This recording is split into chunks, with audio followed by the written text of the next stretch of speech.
inconsolably crying the entire way home. How am I supposed to play for Australia if I can't make an under-12 state team? Funnily enough, 4 weeks later, I then made the under-13s team. So in hindsight, maybe I probably could have been picked in the 12s team, but it was a lesson learned.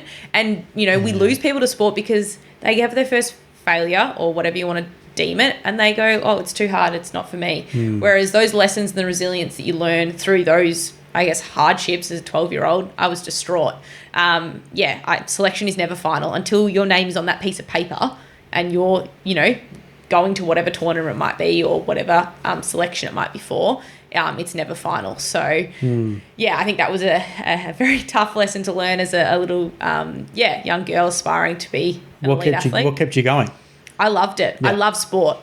And whatever sport it was, I just loved being active and, playing with my friends. And there's the book I read, Grit. Oh, I love it. You've read it? Yeah, awesome. The passion and resilience. And then, if you say no, but then if you love it enough, you're going to keep going no matter what. Well, not matter what, but there's obviously a time when things go away, but passion and resilience are the two kind of key things if you you're in the right area. Yeah.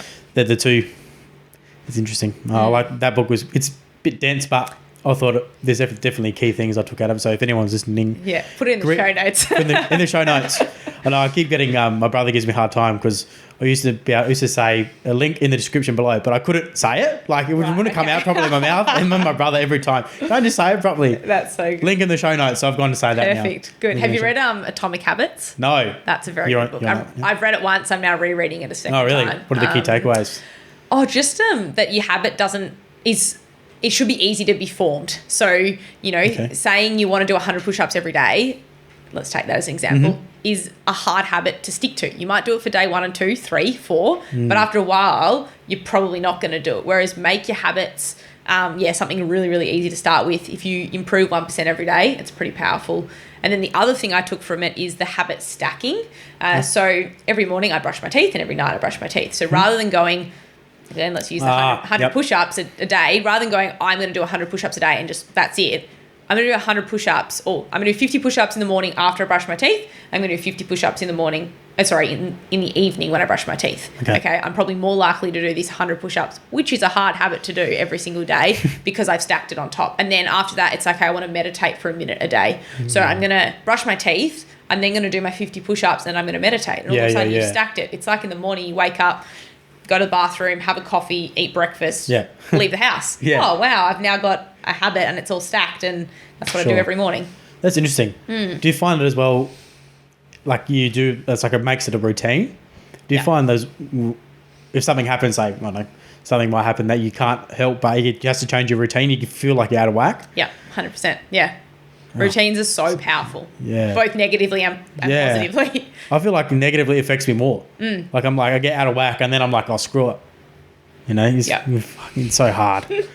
But I like that. The habit stacking is an interesting one as well.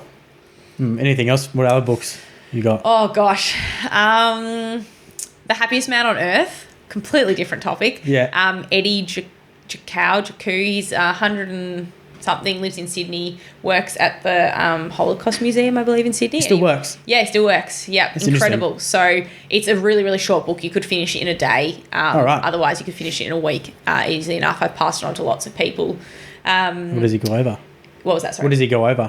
Just his journey and that his life is incredible. He's had so much hardship and so much struggle and so many things that shouldn't make him happy, yet he's happy and he's so thankful for the lessons and things that he went through. He almost died. He shouldn't be alive. But it was a really powerful book, especially if you're in a time of your life where maybe you're in a bit of, you're struggling or, you have had a bit of a run go against you for a period of time. Just to read this and put it in perspective that, hey, that your car broke down this morning and that, I don't know, you broke up with someone and you had a fight with your friend is not the end of the world. This guy survived war and a war that he shouldn't have survived. Which is really good. So I really like that one. And then the Resilience Project. Yeah. It's another really good one. I've heard about that one. Yeah, Hugh's awesome and all the stuff he does with GEM, which is gratitude, empathy and mindfulness. A really, really practical way to implement different aspects into your life. He tells his story, which is a pretty remarkable one, some of his challenges. And they have all forms of, they have a podcast too.